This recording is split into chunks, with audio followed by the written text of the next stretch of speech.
Welcome to Angels in the Diner. We're here with Major Gil Parkhurst for our annual report, and hopefully it's a good report, Major. Yes, it's been a very challenging year. Yeah. A lot of obstacles we faced at the beginning. A lot of funding was down, but thanks to the community, they came forth, and we did very well. When you say funding was down, funding from... Well, what happened is, some of our sources we lost this year. Like? The telethon, of course, we didn't have because of challenges. Our Red Kettle effort was behind almost $20,000 when we started the season. Is that the first time it's been behind? That much. Yeah, that was due to, some different obstacles, that we had to face. But thanks to the support of the community, they came forth and were able to make our Red Kettle goal. And the Standard Times, they set a very hefty goal this year of $200,000. When you saw that, what did you think when you first sat down and said $200,000 as our goal this year? It's amazing because we set, way back in May with the Standard Times, and we discussed, the prior year efforts, what took place, and they, come up with the goal for the next year. And, they were all 100% in agreement, of the $200,000 goal, and this, and Bob Unger, the public, he's just loves what he does, and, he had, without a doubt, he knew that, that it would come through somehow. And to see the staff, at the Standard Times, and the excitement they have and doing what they do. They've been doing this, for almost 90 years now. That's right. That they've been doing this. No, this is a true tradition that must be applauded and celebrated in New Bedford, that our hometown newspaper has been doing this for 90 years. Yeah, just almost 90, yeah. And it's nice, because, the support, you see those stories in the paper every day. And those are real people, real stories of people that are struggling and trying to make ends meet. I don't know if you saw the story about the man who didn't have a bed in his house. I did. Well, the good news was, he got his bed, and he's just thrilled about it. Right. And you sit there and you talk to these people. And, we go home at night and we lay in our bed. Well, can you imagine not having a bed for 2 years? Yeah. 2 years he had no bed in his apartment. Sure. And, the difference that it's made in his life to have that, to go home and to sleep on that. What a difference that's made. The woman that had no heater, in the house, and, now they got heat. And these people, that you see in the paper, a lot of them, weren't just looking for a handout, but they have asked, what can we do to help? In return, and we don't require anybody to do anything, but they were so moved by what they received that they wanted to give something back. Right. And here it is after Christmas, and these folks are still volunteering for us. What to give something back. impresses you the most throughout the entire process, from planning it to executing it and then going over the numbers? What impresses you the most? I think it's the appreciation of the people that receive what's been given to them, they come back and they bring thank you cards, and they mail in thank you cards, and they have little notes on them. We just got one the other day. It said, thank you very much for the food for my son and myself, because otherwise we wouldn't have had Christmas dinner. And you see that over and over again. And again, it's not just giving it to them, but it's to see that appreciation that they have for what they receive. Surely, we see that kind of so much. That kind of gratitude. I guess if you really don't tap into that level of gratitude.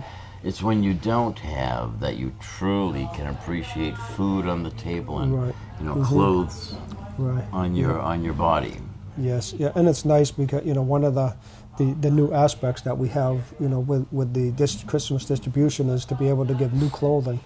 For a few years, we were only able to give one item of clothing to a family. So if you had 4 or 5 kids in your family, you had to pick which kid's going to get the new clothing. But because of the support in the community and the increase, goal that the Standard Times set, the past 2 years, we've been able to give every family member clothing. Yeah. And I'll tell you, when you're behind that clothing line, and previously you had to decide which family member got it, to go to saying to the family member, okay, what size do you need for all of your kids? To see the volunteers and how happy they are to be able to give every family member clothes. I mean, it's so appreciated. Of course it is. And we had so many first-time volunteers this year, and to see their vision, and what they saw, the difference it made in their Christmas. Where did the first-time volunteers come from? What they do is they'll see a story in the newspaper. Maybe one of their friends volunteered. We'll be out somewhere and they say, we'd like to help somehow. What can we do? So they'll call in and we'll tell them, well, we're doing distribution here, there, and that's how they come in.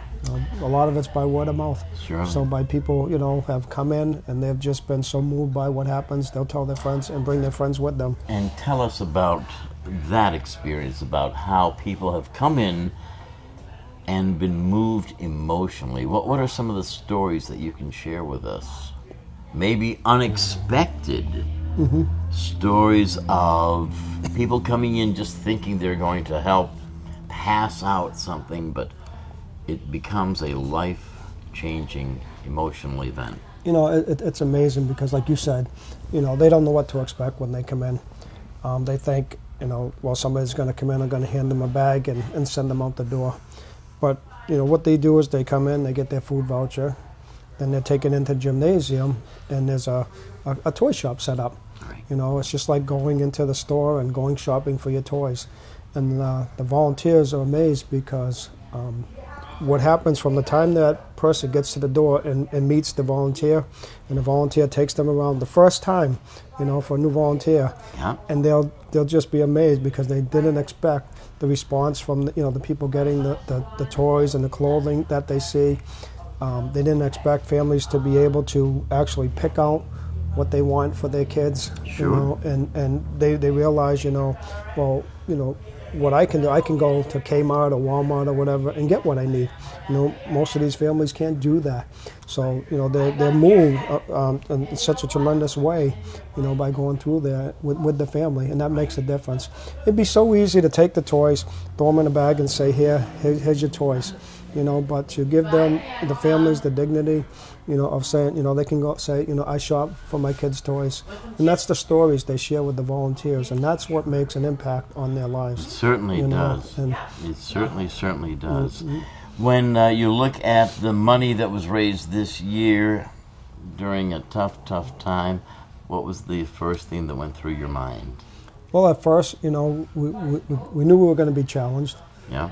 Because of, the way things are in the area, but we always, as being a pastor at the Salvation Army, and this is what was shared, in one of our meetings at the Standard Times, is we have to have the faith that, the Lord, God will provide, what is needed. Mm-hmm. And we see, how that took place and how he did that. Yeah. So, yeah. They say that faith kicks in. Yes. Where worries stop. Mm-hmm. That's right. Yep. And we saw that. We do see that. And it's Yes. not just Yep. at Christmas time. The Salvation Army is there providing every single day of the year. Now we're into the brand new year. You're going to be Yep. there during the winter time, during the spring. What are some of the services that you're going to be providing? Sure. Yep. Well, we do our food pantry. We do youth programs, adult programs throughout the year. One of the things, if you remember hearing about the floods and across the state and the tornadoes that touched down in Springfield, we had groups from New Bedford, groups of volunteers. We have a canteen truck that provides food, drinks, spiritual, emotional care to individuals. So that truck was out a lot this summer, and thankfully that it was able to go.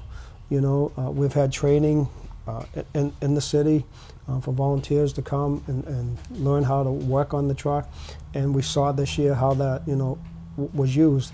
We had volunteers that went to Alabama to help with the big tornadoes down there. We sent folks up to Schenectady area in New York. So, those are things that we do throughout the year. Right here in New Bedford, when the hurricane was predicted, coming through, and all the workers were out getting things ready. They're busy. So what we did is locally is we were able to take our canteen truck and go to different places where they were working and provide them meals, drinks, so that they could keep going. Sometimes you don't realize when you're in the middle of something like that, you do have to stop and eat, but you just don't have the time to, to run to the store and get something. So when the truck pulls up and it has the meal on there for you, it makes a difference. So those are some of the different things that we do throughout the year. Without the Standard Times, without the $200,000, if that was non-existent, what would happen to the Salvation Army in New Bedford?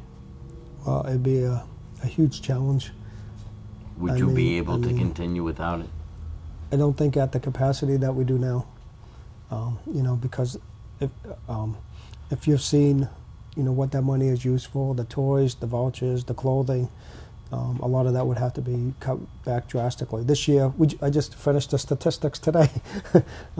We did over 2,500 families this year, 2,571, 3,609 kids. Can you imagine if we lost that $200,000, how much of that would be gone? And those kids wouldn't be able to be helped. Major Parkhurst, this drives home my point. That this community has always come together. It has always been caring. It has always been compassionate to support the Salvation Army through the neediest families and through the love in the hearts of our members of this community. Yep. And how do you say thank you? Well, by sitting here today and meeting with you and letting the people know how much it's appreciated. I wish we could have some of those recipients, sit here, and you could hear firsthand from them how appreciative they are, because that's what would make the difference, to people watching this, and the impact that it makes. New Bedford, you hear all kinds of different things, when we came new into the community. Right. And we're seeing that New Bedford, the surrounding areas around New Bedford, there's a lot of caring and loving people in this area that really cares about their fellow man, what they're facing, the hurt that they're going through, and they want to step up and make a difference. The question you asked Andy from Mark from Handy Andy's was, what the difference, between $100 and $1,000 was. Well, I think it's that sacrifice. He could easily give you $100, and that's what he said. But to raise it up to that $1,000, that's the sacrifice of it, and we see that, we see people who give the $1,000, we see people on the other end that, $5 they give, sure. As a sacrifice for them. And so, that's what it's about. Well, it's that kind of sacrifice, Major, that makes a success each and every year, thanks to your love and your compassion. The Standard Times Neediest Families Fund, and of course, the compassion and charity of our local community. Thank you so much each and every year to the Salvation Army and to the good people who support our community through their love. And they truly make a difference, in people's lives. And you do too. So thank you, and God bless you. Likewise.